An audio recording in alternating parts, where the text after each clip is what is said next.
दो बातें कहूंगा, सूत्रवाक्य है क्या। अरस्तु दुनिया का बहुत बड़ा फिलासफर हुआ। तो आप जैसा कोई जिज्ञासु लड़का था, वो अरस्तु के पास गया, कहा कि क्या आप हमें कोई ऐसा सूत्र बता सकते हैं जिससे हमें सफलता सुनिश्चित हो जाए। कमाल का सवाल किया था भाई, अब कौन नहीं चाहेगा, सब चाहेंगे ऐसा सूत्र मिल जाए कि सफलता परमानेंट हो जाए हमारी।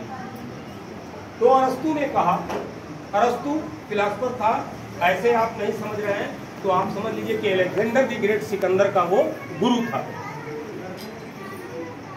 उसने कहा कि कल आना, समुद्र के किनारे सफलता का सूत्र बताएं। उस लड़के को रात भर नींद नहीं आई, क्या होगा उसे। पहुंचा तो अरस्तु ने कहा कि आओ थोड़ा समुद्र में चलते हैं, वही बात करते हैं। और एकाएक वो लड़का जब कमर हाइट तक पहुंचा समुद्र के पानी में, तो कहते हैं कि अरस्तु के पास ताकत बहुत थी हाथ। एकाएक उस लड़के की गर्दन को पकड़ा और पानी में डुबो दिया। लड़का अपनी जिंदगी के लिए तड़प रहा था। अरस्तु ने अपने हाथ की पकड़ तब तक ढीली नहीं की जब तक कि उसे ये नहीं लगा कि अब ये मरी जाएगा, और उसके बाद हाथ छोड़ दिया। वो निकला, कहा सर ये क्या कर रहे हैं आप, सफलता का सूत्र मांग रहे हैं और आप मुझे मौत देने की बात कर रहे हैं। उसने कहा कि नहीं, अभी भी तुम समझे नहीं, सफलता का सूत्र मैंने दे दिया। लड़के ने गुस्से में पूछा वो कैसे। तो अरस्तु ने सवाल किया कि जब पानी के अंदर तुम्हारा सर था तो तुम्हारी खोपड़ी में क्या चल रहा था। आप लोग भी सोचिए, पानी के अंदर सर था तो खोपड़ी में क्या चल रहा था। तब उस लड़के ने कहा कि सिर्फ और सिर्फ एक ही बात चल रही थी कि मैं कैसे इस पानी से बाहर निकलूं, अपने प्राण को कैसे बचा लूं। तब अरस्तु ने कहा कि जब किसी कार्य के प्रति ऐसा पागलपन, ऐसी दीवानगी, ऐसा जुनून तुम्हारे अंदर पैदा हो जाएगा तो तुम्हें लक्ष्य की प्राप्ति करने से दुनिया की कोई ताकत नहीं रोक पाएगी। हम अगर कहीं असफल हुए हैं तो हमने प्रयास पूरा नहीं किया है, यही सूत्र है, इसको याद रखना बच्चों। और तुम में जितने यहाँ बैठे हुए हो सबके अंदर अकूत क्षमता है जिसे तुम शायद जिंदगी भर बाहर नहीं निकाल पाओगे। और मैं तुम्हारे ही लिए नहीं कर रहा हूं, इधर सबकी स्थिति यही है कि अपनी पूरी जिंदगी की ऊर्जा का 20% 25% पे जिंदगी गुजार देते हैं। हर बात में नहीं होगा, कैसे होगा, कौन करेगा। यही फौजी और सिविलियन में फर्क है। फौजी के बाद नहीं शब्द नहीं है, टास्क बोलो कंप्लीट होके कार्य हम दिखाएंगे, अब कल नहीं आज दिखाएंगे। और अंतिम बात बच्चों, हम लोगों का देहरादून के अंदर ट्रेनिंग सेंटर है, सेना के ऑफिसर्स तैयार किए जाते हैं। ये अंतिम बात को कहना, वहां एक चिटकुट हॉल है, जैसे तुम्हारा हॉल है ना, वैसे ही सेना के ऑफिसर्स के लिए भी चिटकुट हॉल है।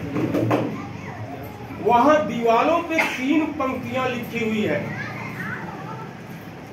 और मैं जहां भी जाता हूं अपनी बात कहने के लिए उन 3 पंक्तियों को जरूर कहता हूं। और वो 3 पंक्तियां ऐसी हैं जिसके ऊपर इंडियन आर्मी के ऑफिसर्स दुश्मन की जान ले लेते हैं और जरूरत पड़ी तो अपनी जिंदगी निछावर कर देते हैं। आप कह रहे हैं ऐसा कोई 3 वाक्य हो सकता है? और मैं अभी बताऊंगा क्यों सबके लिए मैं कहता हूं कि आपको जानना चाहिए। वो उस हाल में ही सुरक्षित है, इंडियन आर्मी के अफसर ही उसको अपने पास रखते हैं, लेकिन मेरी ये मान्यता है सबके पास जाना चाहिए। पहली पंक्ति, राष्ट्र की सुरक्षा, राष्ट्र का कल्याण और राष्ट्र का सम्मान सदैव प्रथम स्थान के ऊपर है। कोई गलतफहमी, कोई कंफ्यूजन किसी को नहीं होना चाहिए।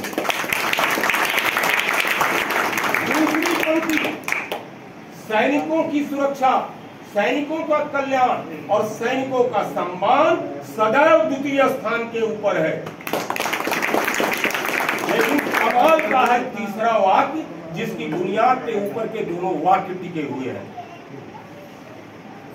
अब यहां से दिमाग में कुछ और चलने लगेगा। तीसरी पंक्ति है, अपनी सुरक्षा, अपना कल्याण और अपना सम्मान सदैव अंतिम स्थान के ऊपर है।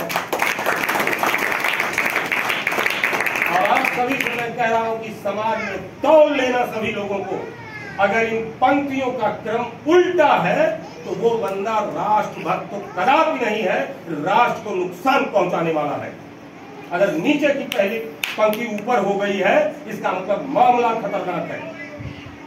मैं इशारे में बोल रहा हूं, खोजिएगा कहां ये नीचे की पंक्ति किसी जिंदगी में ऊपर है।